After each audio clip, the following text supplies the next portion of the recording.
దేశీయ stock markets భారీ నష్టాల్లో ముగిశాయి. ఇంట్రాడేలో 75,642 పాయింట్ల కనిష్టాన్ని తాకిన సెన్సెక్స్ చివరికి 1,235 పాయింట్ల నష్టంతో 75,838 వద్ద ముగిసింది.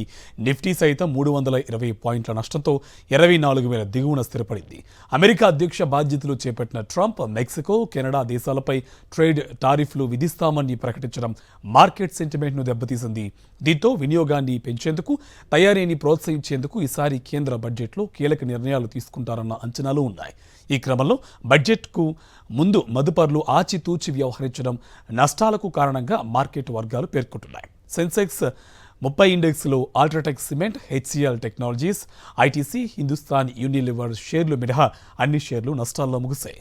ఒక్క రోజులోనే దాదాపు 7 లక్షల కోట్ల ఇన్వెస్టర్ల సంపద ఆవిరైంది. దేశీయ స్టాక్ మార్కెట్స్ భారీ నష్టాల్లో ముగిశాయి. ఇంట్రాడేలో 75,642 పాయింట్ల కనిష్టాన్ని తాకిన సెన్సెక్స్ చివరికి 1,235 పాయింట్ల నష్టంతో 75,838 వద్ద ముగిసింది. నిఫ్టీ సైతం 320 పాయింట్ల నష్టంతో 24,000 దిగువన స్థిరపడింది. అమెరికా అధ్యక్ష బాధ్యతలు చేపట్టిన ట్రంప్ మెక్సికో, కెనడా దేశాలపై ట్రేడ్ టారిఫ్లు విధిస్తామని ప్రకటించడం మార్కెట్ సెంటిమెంట్ను దెబ్బతీసింది.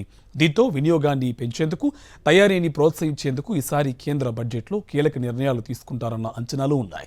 ఈ క్రమంలో బడ్జెట్కు ముందు మదుపర్లు ఆచితూచి వ్యవహరించడం నష్టాలకు కారణంగా మార్కెట్ వర్గాలు పేర్కొంటున్నాయి. సెన్సెక్స్ 30 ఇండెక్స్లో UltraTech cement, HCL technologies, ITC, Hindustan Unilever షేర్లు మినహా అన్ని షేర్లు నష్టాల్లో ముగిశాయి.